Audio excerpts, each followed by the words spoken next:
Good morning. আজকে হচ্ছে Sunday আর সকাল সকাল রান্না বসিয়ে দিয়েছি, দেখতে পাচ্ছ। আজকে হচ্ছে চিকেন কষা আর ভাত করব। মায়ের বাড়ি থেকে কচু শাক পাঠিয়ে দিয়েছে, তাতে আমাদের হয়ে যাবে খাওয়া।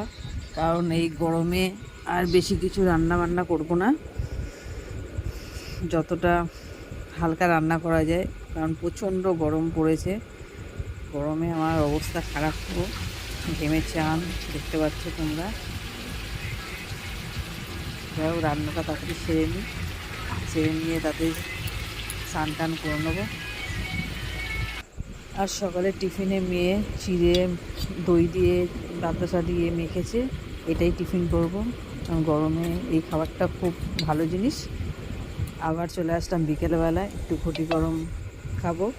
তাহলে ভিডিওটা আমার আজকে এই অবধি। আবার পরে দেখা হবে অন্য একটা ভিডিও নিয়ে। টাটা।